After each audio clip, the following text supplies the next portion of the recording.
Hey, Ed here, and this is going to be my response to Lawnboyspost1975's question, why do you retro? I believe is how he worded it, or why are you retro? Why am I retro? That's what this video is going to be about. I was sitting here and I was working on a Nintendo for my son and watching videos. Well, his video popped up and I was watching it and he asked that question, why do you retro?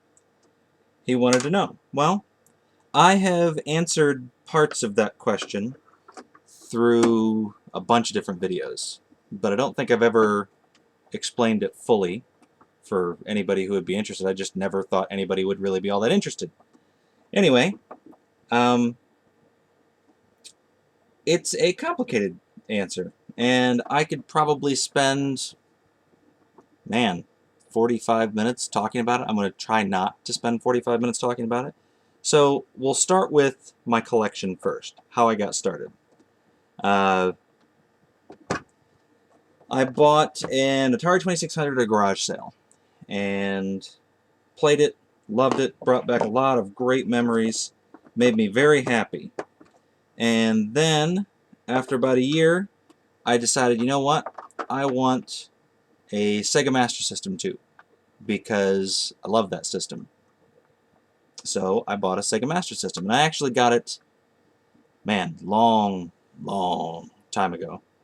I got it off of eBay, and that was back when eBay was fairly new, and I got a really good deal on it even for the time. So I got that, played it, loved it, and about a year later I decided to get a Sega Genesis because I also owned that system when I was a kid.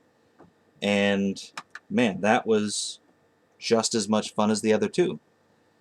So at some point that turned into the idea that I wanted to collect all of the Sega systems. So it was just a matter of picking up a Saturn and a Dreamcast and eventually a Sega CD and a 32X, which again got good deals on every one of them. See, this is the problem because I can't find my number 2 Phillips head screwdriver, and these screws are clearly number 2 Phillips head screwdrivers, and I just spit at you because I'm thirsty. So I'm probably stripping these screws out, but God willing I'll never have to get back in here again. And I did, and eventually I thought, you know what, I'd like to have all the Atari systems because that's my second favorite game or system manufacturer, and they were both fairly limited, so that's what I did. Then one thing led to another, got a whole bunch of great deals on systems, and eventually I just decided, you know what, I'm going to get all the consoles from the 80s too. And then I thought, well, there weren't that many consoles in the 90s, so I'll get all of those, and eventually I did that. And at some point I thought, you know, I may as well get the consoles from the 70s, and I was patient, and I found good deals, and I bought them, and, well, that's how I got to where I am. And at some point, it really became about the preservation of the systems, about getting them, fixing them for myself, and then I've bought many systems that I've repaired and resold, and yeah, for a profit because I want to continue my collection, but also the idea behind, you know, I hate seeing the stuff get thrown away. So I would rather buy something broken, knowing that it's broken, and take a chance that I'll be able to fix it. If I can fix it, I save a system from being thrown away, and I can sell it back to somebody for a little bit of a profit for myself, and they will have a working system. So sort of a labor of love. I wanted to preserve the systems, and that's what at least that's what I tell myself it has become about. Now, I do have a lot of games, but honestly, I don't look for the games. They pretty much just fall into my lap, and I won't buy them unless they are dirt cheap. So, yeah, that's how I got to where I am as far as video games. And now I do it because I enjoy sharing the hobby with my son, and even my daughter to a certain extent, and I enjoy sharing it with, I enjoy sharing it with family and friends, and they all seem to enjoy it. So, what the heck? Why why are you not doing what you're supposed to do? I don't know. I really am a terrible multitasker. I shouldn't be doing this while I'm doing that, but just got to put 2 more screws in, damn it. So yeah, that's it. That's why I do what I do. Now, if I wanted to psychoanalyze myself and really dig deep for you guys, particularly Lawnboyspost1975, I would tell you that it's not just nostalgia. It's about reliving a part of my childhood that was happy. Because, like a lot of people, my whole childhood wasn't happy.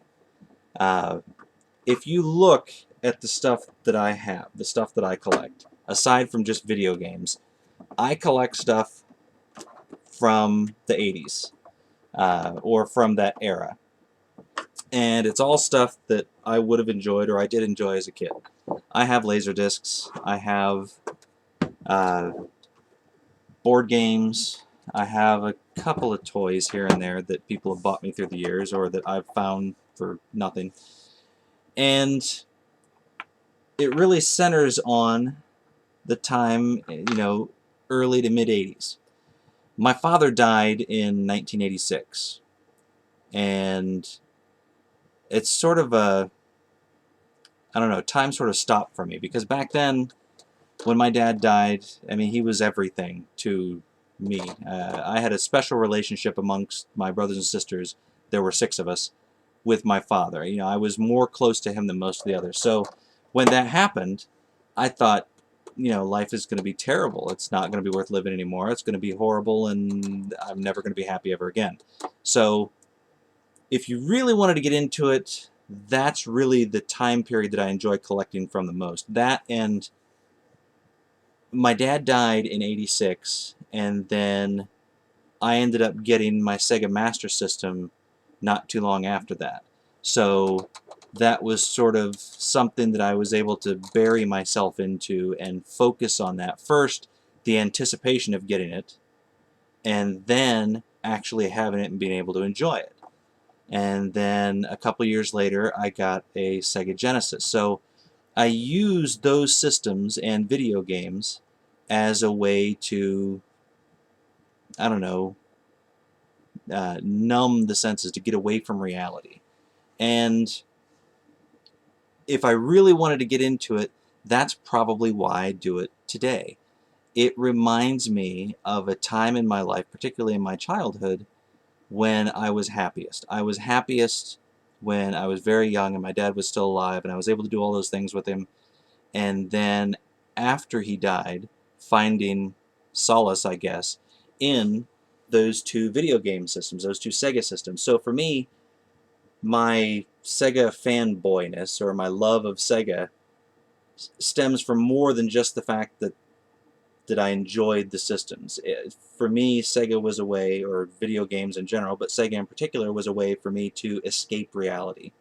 And I think that's what video games are for a lot of people. I mean, even today with the new systems, it's sort of escapism. It's entertainment. People go to forget about everyday life. And for my collection, maybe I'm using that as an opportunity to escape bad times now. I don't know. And now, of course, my job is just killing me. The hours I'm working is driving me absolutely insane. It seems like it's all I have time for, unless, like tonight, I lose sleep to talk to you guys and indulge in my hobby. So, yeah, I don't know. I guess that's it. I mean, now you know how my collection got to where it is. You know at least part of the reason why I started collecting and why I feel nostalgia and sort of a closeness to the systems, and probably a lot more about me than you really wanted to know.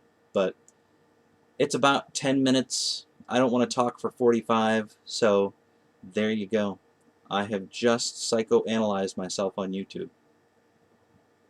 I probably shouldn't rewatch this video, because if I do, I'll end up deleting it. You guys have a good night.